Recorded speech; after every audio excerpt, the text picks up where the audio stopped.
Vamos lá, Romanos, capítulo de número 12. Eu vou ler só o versículo de número 1, queridos. Eu pretendo começar a pregar hoje e terminar só no domingo. Tá? Mas eu não fico tranquilo que a gente não vai ficar direto, não. A gente prega agora uns 30 minutos e eu continuo a pregar no domingo. Então, vamos lá, versículo de número 1. Rogo-vos, pois, irmãos, pelas misericórdias de Deus, que apresenteis os vossos corpos por sacrifício vivo, santo e agradável a Deus, que é o vosso culto racional. Glória a Deus. Queridos, já falei isso aqui algumas vezes, mas é sempre bom falar novamente que a Bíblia ela é um livro só. Embora seja um conjunto de 66 livros, o autor, ou quem inspirou a Bíblia, foi Deus. Ou seja, o autor da Bíblia é Deus. O que acontece é que Deus escreve para homens. E para escrever para homens, ele escreve usando homens. Vou te dar um exemplo disso que foi dado aqui em uma das aulas de escola de discípulos. Imagine que você fosse fazer um seriado, do tipo Malhação, do tipo High School Musical, alguma coisa assim. Um seriado que tivesse como objetivo comunicar verdades aos adolescentes. Eu tenho 39 anos e eu fui adolescente algum dia na minha vida que eu não me lembro muito bem quando. Mas eu fui adolescente. E a linguagem dos adolescentes da minha adolescência era outra. As gírias eram outras. Né? Então, se eu fosse escrever um seriado para adolescentes, o que eu ia precisar? De roteiristas adolescentes. Eu chamaria uma molecada. Gabriel, meu filho, chamaria a Bia, chamaria uma meninada que é adolescente, e eu diria para eles o seguinte: eu estou querendo contar uma história aqui sobre o amor de duas pessoas de 14 anos. Qual é a linguagem que eu uso? Aí eu ia escrever o texto para eles, eles iam pegar o texto e ia colocar na linguagem deles para que os adolescentes entendessem a eles. Porque é bem provável que os adolescentes não compreendessem a minha linguagem ou não se interessassem pelo seriado por eu estar ultrapassado no que diz respeito a comunicar-me com eles. Então eu me comunicaria com eles através de um deles. O ideal é que os meus roteiristas fossem todos adolescentes. A linguagem, as gírias, as músicas do momento, como eles se vestem, tudo ficaria por conta deles. Mas eu é que iria dar o enredo. Então eu diria assim, olha, eu quero falar sobre doenças sexualmente transmissíveis. Eu quero falar isso, isso, isso e isso. Como é que eu falo isso para um menino de 14 anos entender? Aí eles iam pegar e falar, pastor, aqui o senhor não pode falar assim, aqui tem que ser assim, ele só entende assim. E aí o roteiro, ou o livro, ou o filme iria e a meninada entendesse. Eu sou o inspirador, né, nesse exemplo. Eu sou o cara do roteiro. Eu sou o camarada que criou a ideia, eu sou o camarada eu sou o mentor por detrás de tudo aquilo. Mas quem é que está colocando voz nisso? Quem está colocando a comunicação correta nisso são os próprios adolescentes. Então Deus, querendo falar com o homem, Deus escolheu usar os homens para falar. Toda a Bíblia, por isso que nós falamos que a Bíblia ela é o livro de Deus, porque quem inspira a Bíblia é o próprio Deus. Agora, Deus usa pessoas para registrar isso, porque para falar com pessoas, ele vai usar a linguagem das pessoas. Deus falou através de homens, e aí nós temos este livro, que é um conjunto de 66 livros, mas que o autor é um só. Eu estou dizendo isso porque quando eu leio um texto bíblico, como eu fiz hoje, apenas um versículo, eu tenho que entender que esse versículo ele não está solto na Bíblia. Ele está ligado a um antes e um depois. Ele está ligado a um contexto que é bem maior. Ele está entre esses 66 livros. E tudo que esse versículo tem a dizer, ele está rodeado e condizente com tantas outras verdades que apoiam essa verdade. Por exemplo, o versículo de número 1 começa: rogo-vos, pois, irmãos, ou seja, quando Paulo vai escrever o versículo 1 do capítulo 12, ele já tem alguns pressupostos. Ele falou algumas coisas antes para dizer assim, olha, é por causa disso, é por isso que eu falei, que eu peço a vocês o que eu vou pedir. É por causa dessas coisas que eu acabei de expor a vocês, é que eu vou dizer agora o que eu estou a dizer. Então, por que é que Paulo vai escrever o versículo de número 1? O capítulo de número 11 é o que antecede isso. Paulo, no capítulo de número 11, vai falar da bondade de Deus. No capítulo de número 11 de Romanos, Deus está falando através de Paulo sobre o amor que Deus sente por você, que moveu o mundo inteiro e que ele, por amor a você, enviou o filho dele para morrer em uma cruz. Que tudo gira em torno desta graça de Deus. Graça, todos nós sabemos que é o nome que se dá a um favor imerecido, porque Deus nos deu algo que nós não merecemos. Nenhum de nós merecíamos, nem tampouco merecemos o amor de Deus. Mas Deus nos amou, porque Ele tem na sua essência o amor. Ele define-se como amor. Então Paulo, no capítulo de número 11, ele fala do plano de Deus em relação a Israel, em relação à igreja, e como ele abriu as portas para nós que não éramos, mas que agora somos filhos de Deus, por causa da sua bondade, fala da maravilhosa sabedoria e dos desígnios de Deus e tal, e faz com que nós entendamos, e aí você pode ler na sua casa depois, com que nós cheguemos à seguinte conclusão: Deus é bom.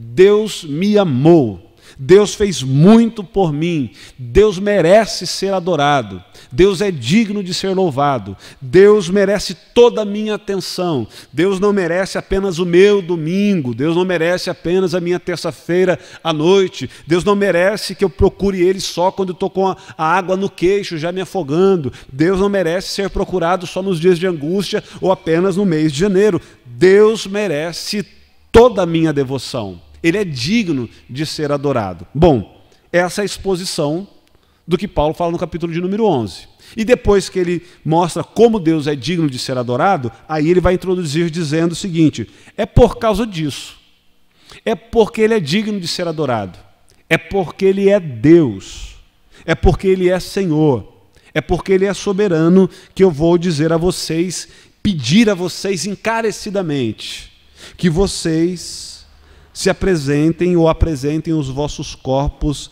a Deus como sacrifício vivo. E aí então Paulo vai fazer aqui, vai usar uma linguagem que era usada no Antigo Testamento, quando se oferecia culto a Deus através de sacrifício de animais. Isso acontecia na Antiga Aliança, que os animais, o que era dado como oferta era um animal sacrificado. Isso no tempo da ignorância. Isso quando as pessoas ainda não conheciam a plenitude dos tempos que foi revelada em Jesus. O que era a oferta a Deus? Era um animal que não podia ser entregue pela metade, que não tinha como entregar só uma parte. Era um sacrifício que devia ser entregue na totalidade. Para ser um sacrifício de verdade, aquele animal que seria sacrificado tinha que ser entregue totalmente, 100%, radicalmente entregue ao Senhor. Só que Paulo vai dizer que nós somos um sacrifício também, ou pelo menos devemos ser um sacrifício também, mas não um sacrifício morto. Não é um morrer como um sacrifício a Deus, mas é um viver como sacrifício a Deus. Não é uma entrega a uma morte para glorificar a Deus. É glorificar ao Senhor vivendo para a glória de Deus. E ele chama esse sacrifício de agradável a Deus. E ele vai dizer, para quem ainda não conseguiu compreender a linguagem, ele vai dizer que este sacrifício é o nosso culto racional. E aí a gente precisa entender essas duas palavras. Primeiro, o que é culto e o que é racional. O que é um culto a Deus? A palavra, a ideia de culto aqui é serviço religioso. Mas nós sabemos que Deus não se relaciona conosco por intermédio de um serviço religioso. Que vir aqui no domingo, à noite ou de manhã, e fazer um serviço religioso, e chamar isso de culto é apenas parte de uma forma de cultuar a Deus. Culto, para nós, é o servir a Deus constantemente. Aqui na igreja, nós servimos ao Senhor com canções, com a nossa adoração, mas para nós que somos cristãos e entendemos a plenitude dos tempos em Cristo Jesus, nós servimos a Deus com a nossa vida. Então, culto para nós passa a ser um estilo de vida que agrade a Deus. Irracional ou racional significa o seguinte, que isso deve ser feito com entendimento, que não é uma coisa que se faz tomado por uma emoção cega, que não é algo que se faz porque alguém nos convenceu. Eu acho que a fé cristã, irmãos, ela é muito racional, porque eu não separo espiritualidade de racionalidade. A minha espiritualidade, a minha conversão, ela não anula o meu saber e o meu pensar e o meu raciocinar. Muito pelo contrário. Tudo aquilo que a fé em Cristo faz por mim, ou que Deus faz por mim, que o Espírito Santo faz por mim e em mim, é potencializar tudo aquilo que Deus me deu de bom. E eliminar e me ajudar a vencer tudo aquilo que eu desenvolvi em mim de ruim ou que o pecado trouxe de ruim para a minha vida. Então, a fé em Cristo, ela me ajuda a raciocinar melhor. Ela me faz pensar melhor. É inteligente chegar à conclusão de que um universo tão perfeito não veio a existir sozinho. Não é possível. Não é possível. Eu disse isso aqui em uma outra reunião. Você consegue imaginar a ideia de um camarada que foi no supermercado e comprou para a esposa ovo, trigo, fermento, o que mais dá para fazer um bolo aí? Ovo, trigo, fermento, farinha, né? Leite. Aí ele botou tudo numa sacolinha só. Aí ele veio para a esposa fazer um ovo. Chegando na garagem de casa... Hã? Eu falei fazer o quê? Não, fazer o bolo. O ovo era fazer o bolo. Aí ele veio a milhão, a casa dele ficava no final do barranco. A hora que ele estava descendo o barranco lá, o filho dele disse, lá vem o pai descendo o morro da vossa Ovelina. Aí o homem está descendo com a bicicleta a milhão, e quando ele puxa o freio na garagem de casa, ele percebe que o freio não está lá. Então ele bate na guia, dá uma capotada com a bicicleta, sai rodando, a sacola que ele tem, que tem trigo, que tem ovo, que tem fermento, que tem farinha, mistura tudo aquilo na sacola, cai dentro do forno, que estava aberto e aquecido. A esposa então fecha o forno, preocupada, vai lá socorrer o marido, faz o curativo, leva uma meia hora para atender o marido. E ela diz, esqueci o forno ligado. Quando ela corre lá no forno, a hora que ela abre, toda aquela bagunça que estava dentro da sacola caiu dentro da forma. A hora que ela abre o forno, tem um bolo perfeito lá dentro. Hã? Loucura? Papagaiada, né? Pensar nisso é ser louco. Não é mais fácil se eu encontrar um bolo dentro de um forno. Não é mais fácil eu entender que uma mulher ou que um homem que sabe fazer bolo, pegou o ovo, quebrou o ovo, misturou, usou as medidas certas, bateu, colocou o bolo na forma e fez o bolo, do que acreditar que o bolo é um acidente de uma capotagem de bicicleta que gerou um bolo perfeito? Agora, quem é mais racional? Quem crê que o mundo, com a perfeição que existe, foi feito por Deus? Ou quem crê que uma explosão fez acontecer tudo o que acontece? Agora eu pergunto a você, qual é mais fácil? Fazer um mundo com pessoas e com a perfeição que existe neste mundo? É mais fácil acreditar que existe um Deus que faz isso? Ou é mais fácil acreditar que é possível fazer um bolo através de uma capotagem de bicicleta? Então eu acho que nós somos muito mais racionais do que aqueles que se dizem racionais. Então a minha fé, ela é racional. O que Paulo está dizendo aqui é o seguinte: depois de parar e pensar em tudo que eu disse a vocês no capítulo de número 11, da bondade de Deus, do cuidado de Deus, de chegar à conclusão de que Deus é Deus, não há outra coisa a se fazer a não ser adorar a este Deus de forma radical e usando o seu entendimento. Eu estou dizendo isso aqui para vocês, irmãos, porque eu estava pensando nisso aqui no domingo, que nós precisamos aprender a adorar a Deus com tudo que nós somos e com tudo que nós temos. Todas as vezes que nós queremos departamentalizar a adoração, falta alguma coisa. Paulo me parece estar sendo um cara radical aqui. Ele está dizendo que nós devemos apresentar os nossos corpos. E ele não está usando aqui uma expressão, Paulo não faz separação, irmãos, de corpo, alma e espírito aqui. O que ele está dizendo é o seguinte, olha, apresentem-se completamente. Não é, olha, apresente a sua parte física. Não, apresentai-vos os vossos corpos como sacrifício se apresente totalmente. Se entregue a Deus. Mergulhe em Deus. Não permita que nada na sua vida exista sem que seja para a glória de Deus. Seja um servo radicalmente. Adore a Deus com tudo que você é e com tudo que você tem. É inteligente fazer isso. O seu culto precisa ser um culto racional. Essa entrega de vida deve ser algo racional. Então, eu acredito que Deus não quer ser adorado de forma mecânica. Sabe aquele negócio de fazer algo que você não sabe por que faz? Eu vou dar um exemplo para você. Eu indo embora aqui no domingo, levei a Maria embora, eu e a Débora, estamos levando a Maria embora. Aí a Maria me fez uma pergunta, obreiros, presta atenção nessa pergunta aqui. Ela disse, pastor, por que quando acaba a ceia, os irmãos vão correndo lá para frente para retirar a mesa, as coisas da mesa da ceia? Você já reparou que assim, se você não reparou, repara, a gente não vai fazer mais isso, mas acabou a ceia, os irmãos vêm aqui, já pegam as bandejas, levam tudo embora e tal, aquela coisa toda. E ela perguntou, por que a gente faz isso?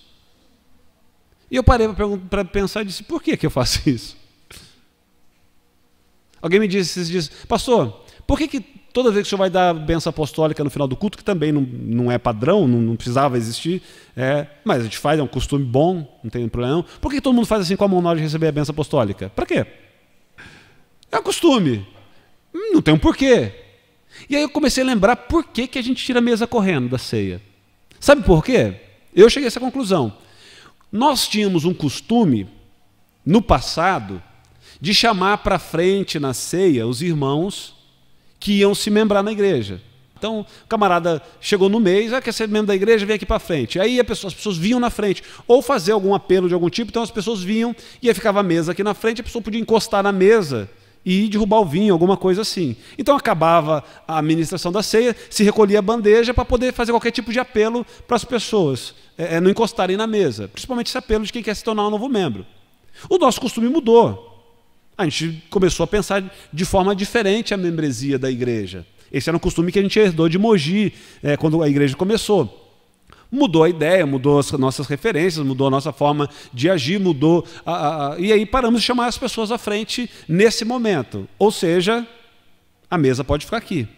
Os elementos podem ficar aqui, a hora que o culto acabar, a bandeja pode sair tranquila, sem pressa nenhuma.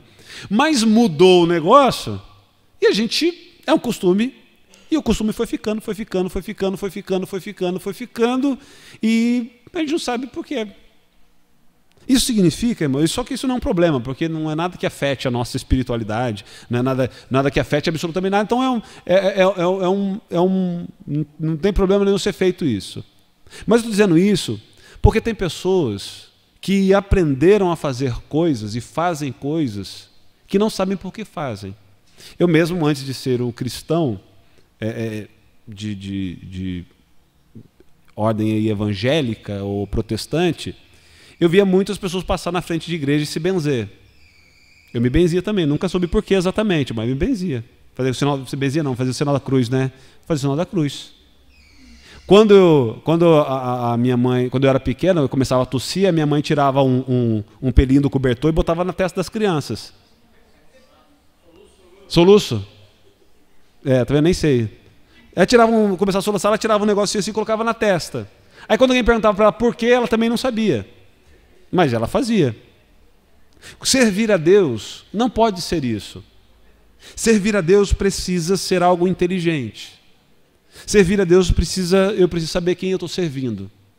E por que eu sirvo. Irmãos, eu sirvo a Deus. Porque um Deus que me amou tanto, a ponto de se esvaziar da sua glória, se tornar homem como eu, se humilhar e morrer na cruz por amor a mim, este Deus merece o meu amor. Ele é Deus. Se Ele ressuscitou ao terceiro dia por amor a mim, Ele merece a minha adoração. Eu seria um louco, eu seria sim alguém sem noção nessa vida se eu não amasse a este Deus, se eu não estivesse disposto a me entregar a este Deus. Se Deus de fato é soberano, como eu creio que Ele é, como Ele demonstra ser, seria loucura eu querer dirigir a minha vida em vez de deixar Deus dirigir a minha vida. Se Ele é Deus e Ele teve poder para criar os céus e a terra, e teve poder e sabedoria para colocar o sol na distância exata da terra, um pouco mais a terra derrete com o calor, um pouco mais longe do sol a terra congela, a medida certa está entre sol e terra. Se Deus teve sabedoria para fazer isso, eu seria um louco se eu dissesse assim, não, da minha vida cuido eu, Deus que cuide da dele. Se eu sou um pouco inteligente, se eu sou racional, eu tenho que dizer, Senhor, a minha vida é tua. Eu não tenho capacidade para cuidar da minha vida como o Senhor tem. A sua sabedoria para conduzir o meu amanhã é infinitamente maior do que a minha. O Senhor sabe o que faz, eu não sei o que faço. Então, queridos, a nossa adoração deve ser total a Deus. E quando eu digo total, eu digo que a nossa adoração a Deus ela deve envolver também as nossas emoções. Eu estou meio preocupado, irmãos, com algumas coisas que acontecem nos nossos dias, tanto dos exageros para um lado como dos exageros para o outro.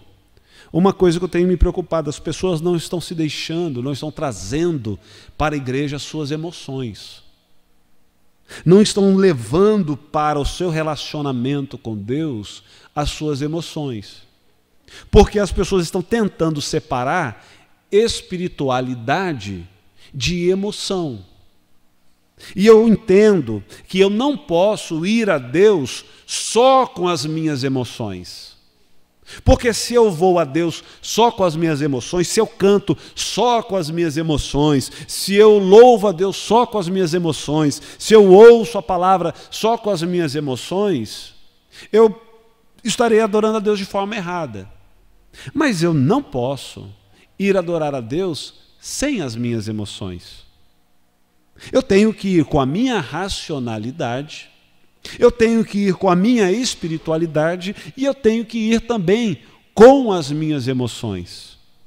Eu não posso estar, por exemplo, no momento, às vezes, nós estamos num culto e aí dizem, vamos fechar os olhos para adorar a Deus. Eu digo, mas isso aí é emocionalismo. Vamos adorar a Deus, mas isso é emocionalismo. Sim, pode ser.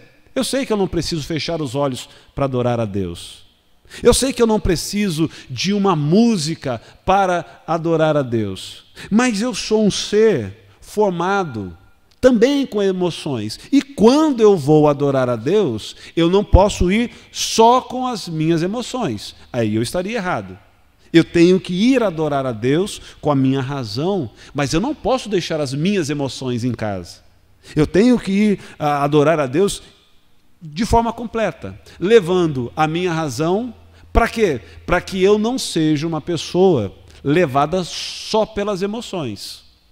Para que eu não seja uma pessoa manipulada. Para que eu não seja uma pessoa que se entregue a sentimentos que de repente não são sentimentos que vão me conduzir a Deus. Mas eu tenho que ir para a adoração também com as minhas emoções, também com o meu corpo. Eu posso adorar a Deus. Se você quer ver uma coisa linda, irmãos, veja um vídeo, procure lá, africanos adorando a Deus. Eu sei que a África é muito grande, então tem lá alguns lugares específicos onde eles louvam a Deus com danças, com palmas, com gesticulações, e a coisa mais linda é uma entrega da adoração a Deus com o corpo. É lógico que se eu for adorar a Deus só com o corpo, isso pode ser algo mecânico. Quando eu digo adore ao Senhor com as suas palmas, se você só bater palma, você não estiver adorando a Deus com o seu coração, se você não estiver adorando a Deus com as suas emoções, com o seu sentimento, vão ser só duas mãos batendo.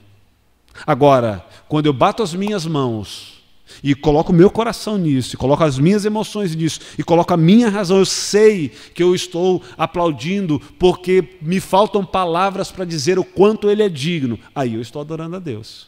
Então a nossa adoração ao nosso Deus deve ser completa, deve ser total. Paulo nos convida, aliás, Paulo nos exorta, pelo Espírito Santo de Deus, a mergulharmos em uma vida de adoração a Deus. Não é um culto. Para falar a verdade, irmãos, cá entre nós, que quem passar por aí não nos ouça. Tem gente que nem culto faz direito a Deus, nem quando está na igreja. Eu fico numa preocupação quando eu percebo, porque a gente percebe, sabe quando você percebe que o camarada está com o celular, mas ele não está vendo a Bíblia no celular? Ele está vendo qualquer outra coisa menos a Bíblia no celular? Quando eu percebo que a pessoa, assim, no ambiente de culto, ela está totalmente desligada, eu fico preocupado, porque se no lugar onde se criou um ambiente para adorar a Deus, nós não adoramos, se no ambiente onde se parou para ouvir a palavra de Deus, nós não ouvimos, não me diga que isso está sendo feito em casa, porque não está. Não me diga que isso está sendo feito em casa. Se aqui a gente disse, olha, todo domingo nós vamos parar para ouvir durante 50 minutos a palavra de Deus, e eu não consigo parar 50 minutos para ouvir a palavra de Deus, não me diga que você está ouvindo a palavra de Deus ou lendo a palavra de Deus em casa, porque não está.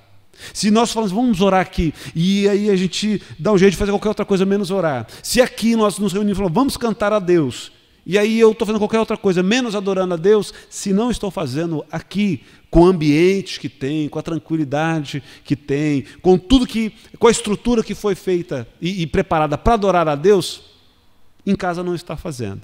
Aí, eu queria que você lesse o versículo de número 2, mas nós vamos ler só o finalzinho, porque aí eu continuo sobre esse assunto no domingo. O finalzinho do versículo 2. Para que experimenteis qual seja a boa, agradável e perfeita vontade de Deus. Irmãos, Deus tem uma vontade. A vontade de Deus é boa, é agradável e é perfeita. Quem vive a boa, perfeita e agradável vontade de Deus, vive um princípio de céu na terra. Não é alguém que não tem problemas, veja bem. Não é alguém que não tem problemas, não é alguém que enfrenta dificuldades, não é alguém que já está no céu. Mas quem vive a boa, agradável e perfeita vontade de Deus, vive princípio de céu na terra. E eu não tenho dúvida que esse é o desejo de Deus para todos nós. Para todos nós, que nós, todos nós, sem exceção, todos aqueles que foram alcançados pela graça de Deus, vivam a boa, agradável e perfeita vontade de Deus. Mas você deve conhecer alguém que se diz um crente e que não vive a boa, agradável e perfeita vontade de Deus. Nós fomos hoje na casa de uma pessoa que tinha todos os motivos, irmãos, do mundo, para estar para baixo, chorando, reclamando da vida, mas está feliz. Não que não tenha lutas, enfrentou lutas, perdas irreparáveis no ano de 2015. Mas está firme e forte. Está firme e forte no Senhor. Porque eu saí de lá pensando, nem tive tempo de comentar isso com a Débora, mas eu saí de lá pensando, é diferente. Um cristão que entendeu a boa, agradável e perfeita vontade de Deus é diferente. Vir na igreja é uma coisa, viver a boa, perfeita e agradável vontade de Deus é outra. Estar na igreja, estar envolvido em ministério, estar envolvido com as coisas, cantar, levantar as mãos, participar, é uma coisa. Viver a boa, perfeita e agradável vontade de Deus é outra. E se você quer viver a boa, perfeita e agradável vontade de Deus, o primeiro passo é uma entrega radical da sua vida como sacrifício ao Senhor. Se você quer viver para o ano de 2016, 2017 e por toda a sua vida, se você quer viver a boa, perfeita e agradável vontade de Deus, o primeiro passo é reconheça quem é Deus de forma inteligente e se entregue em adoração totalmente a Ele.